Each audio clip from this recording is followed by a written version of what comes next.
Hi there. Here's a thought exercise. What if I do this?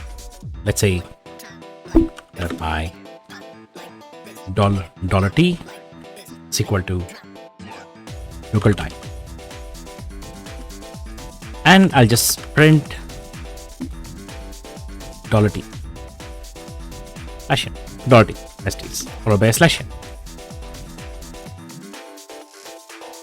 Now when I run this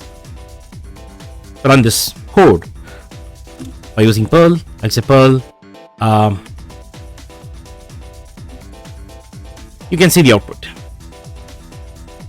Now, instead of me using print.d, this quote is not really required. Let me just remove this quote. It's a variable after all. So I can just print the variable as it is.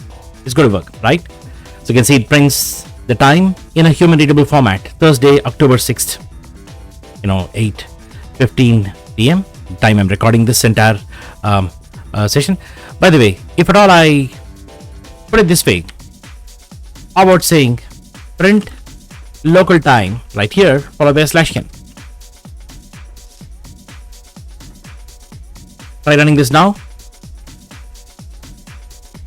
Wow, what is going on? When I call this function, assign it to this variable, then print this variable, it prints in a human readable format. But however, if I call local time and pass the return value of local time as an input to print function, as an argument to print function, that is, you'd say it prints the output in this particular notation. Have you observed this? Well, you can see what this number is. It's all these numbers. You can see 58 is found here. 58, 15, 20. Then I think the 6 supposed to be October 6, I guess. Hopefully. And 9 is supposed to be October. Jan starts as 0. October is supposed to be 10, but it shows up from 0 index. It comes up as 9. And all the other artifacts, you can see things like 22. This indicates the Y2K format century and 2022 and all the other details. You can see that. So basically what you see is that the numbers are there embedded. So what exactly happened here?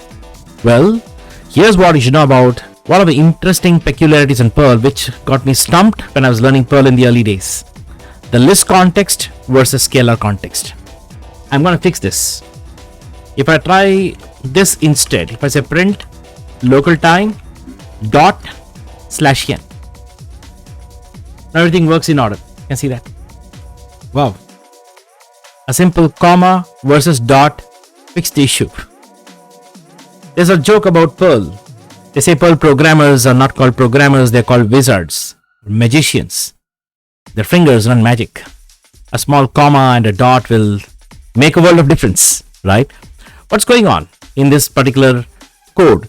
Well, this has got to do with this concept called list context versus scalar context of expression evaluation.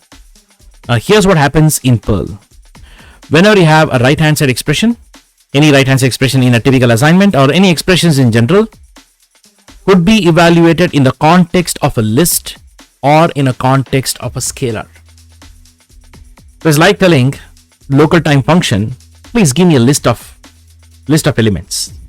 And then local time is smart enough to just give me all those numbers as a list, which can be assigned into an array if I want to. Or I can say local time, please give me a single value, a single scalar. And then local time is smart enough to figure out, oh, you want a scalar? Okay, I'll give it to you as a string, as a human readable format.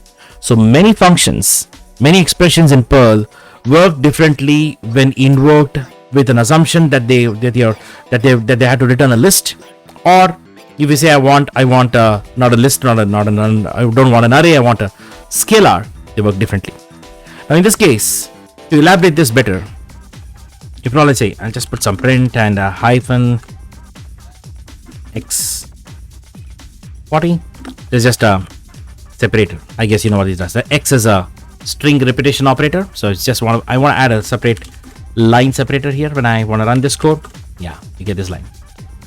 This line is printed by this idiom, right? So let's say my $A or $T is equal to local time. We did this earlier. I'll say my at, I'll just say at T1 is equal to local time. You know, if you don't like it to call T and T1, I'll call it as T1 and T2. Looks consistent for me. Two different variables. One variable is a scalar variable. What about T2? It's an array variable. When you try to print, I'll say T1 is equal to $T1, right? And I'll say T2 is equal to at T2.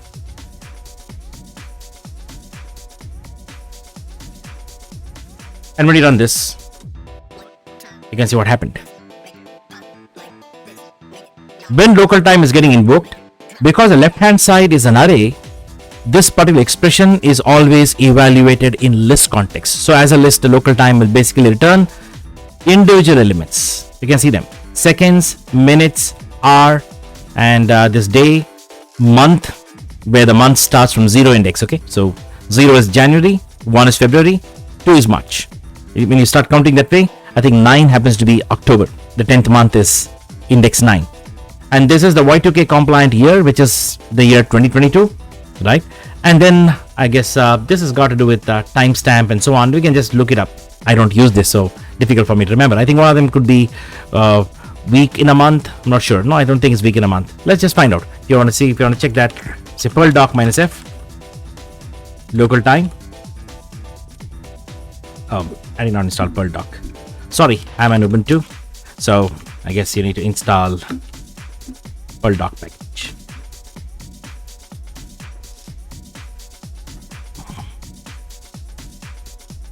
Alright, so if you are using Ubuntu, I guess you need to install Perl doc package. I've been an Arch Linux user. I'm switching back to Ubuntu for some time now, trying to get comfortable with the operating system that many people have been using. So yeah, you will see me struggling in some places here and there. So bear with me on that. So I'll just say Perl doc -f local time this time. Yeah, you can see this. Seconds, minutes, hour, day of month, and month has a number, year in Y2K format, weekday, year day. I think it's weekday, right? Yeah, year day, and it also shows is DST time, but it's in this particular DST time format. So it checks what timestamp is it, right? It tells you all these things. Okay, I think it's got to daylight savings. Whether daylight savings on or not, that's what it says. So you get all these things. Mostly you'll be interested in the artifacts still here, right? The others, the 6, 7, 8, we'll use it. So when you call local time, you get it as a list. So when you invoke in list context, one way is you can assign it to an array, or you could also create a list of variables, like you can say $second, $minutes, and $hour, right? And I'll just say is equal to local time.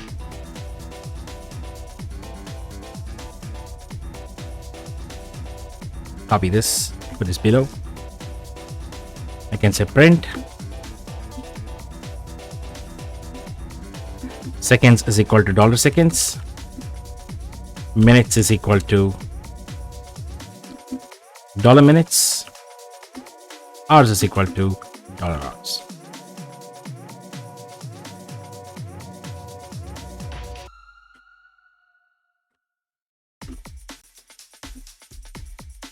You can see that. It's quite convenient. So we can call local time and extract exactly the fields that you want. Very, very programming friendly. But then if at all you want to represent this as a string, you just assign the result to a scalar. You get a human readable string for reporting and so on. It's what we call as a C time format, right? We get it.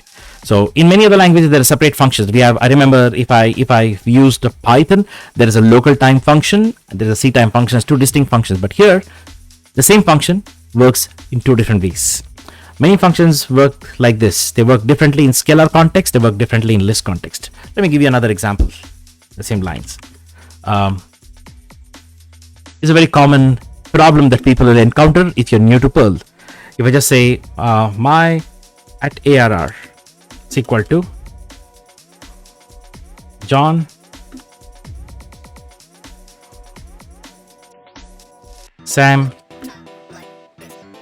Jones Jim, Adrian, Steve, Charles.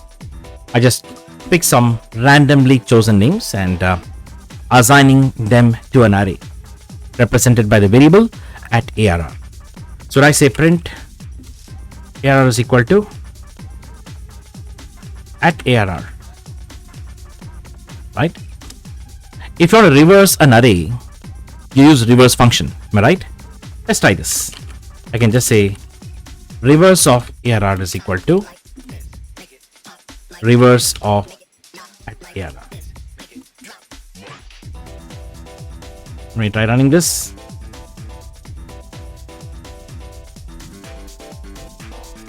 Looks like it's indeed reversed. You can see Charles, all these things printed in the reverse order.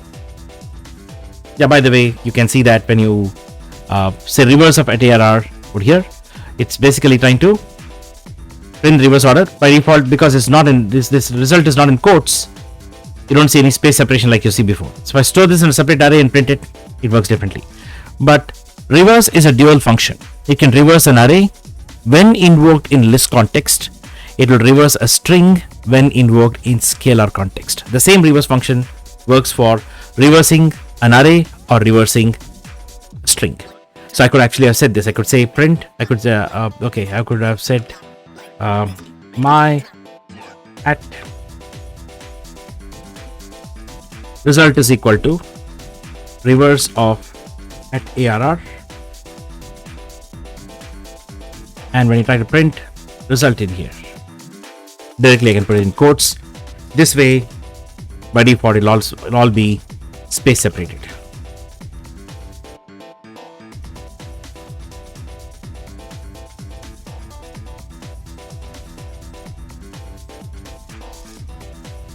Charles, Steve, Adrian, you can see that it's shown in reverse order.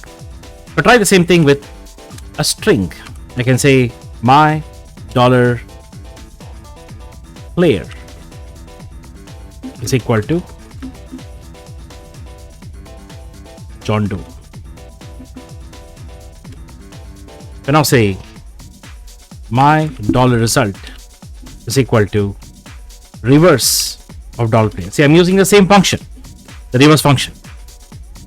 It's a print player is equal to dollar player, result is equal to dollar result.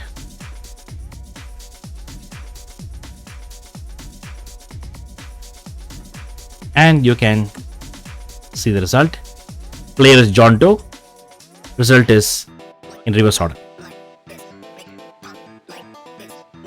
Sometimes you'll get stumped when you do this. When you say print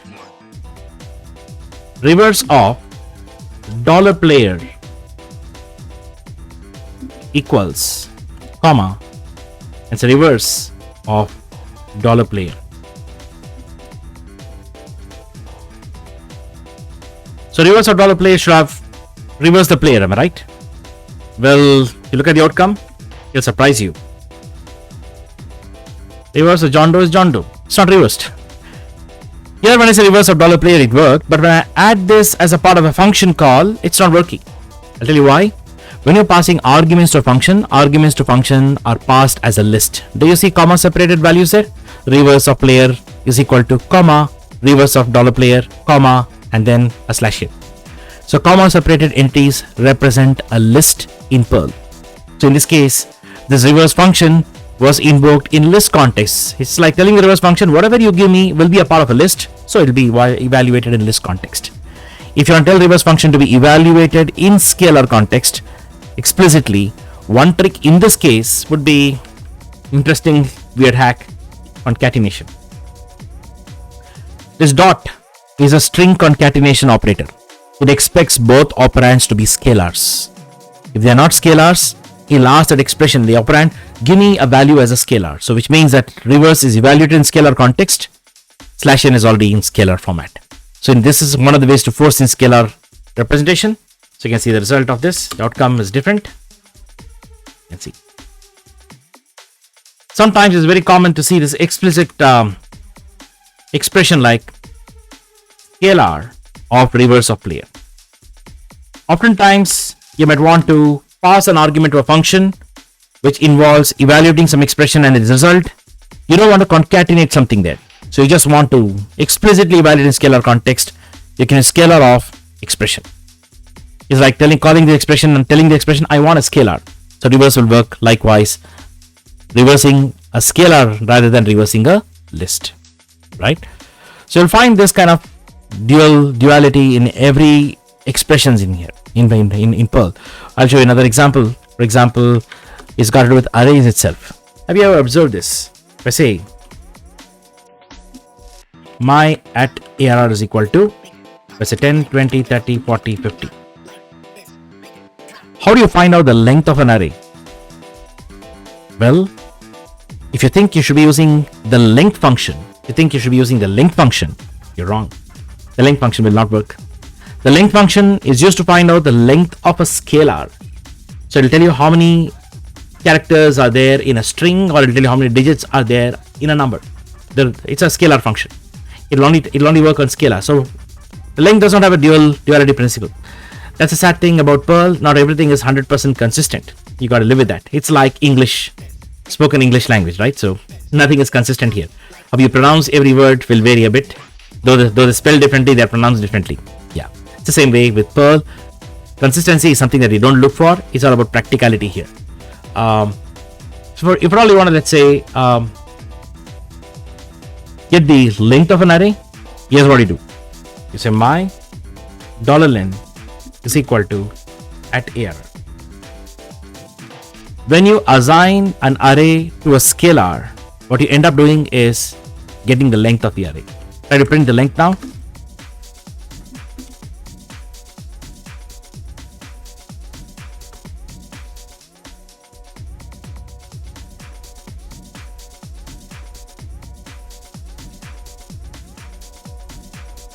So if you want to really evaluate the length of an array, just assign to a scalar or use scalar expression, right? Scalar of at ARR. That will do the trick, right? So this is something that you should know about the scalar context and list context. Unlike many languages where the right hand side is first blindly evaluated and the result or outcome is assigned to the variable in the left hand side, in Perl things work a little differently. The Perl interpreter will always see what is first in the left hand side. The left hand side happens to be an array. It expects a list to be in the right hand side, so the right hand side is evaluated in list context. If the left hand side happens to be a scalar variable, then the expression is evaluated in scalar context. It's something you should know. And this is what makes Perl a little confusing for newbies who are not aware of this. Once you know about the list and scalar context, things are pretty much straightforward and simple, right? If you have any questions and doubts in relation to this, you can always type it in comments. So please do comment if you do have any further queries. I hope you found this particular video informative. So hope to meet you in the future video. Thank you very much.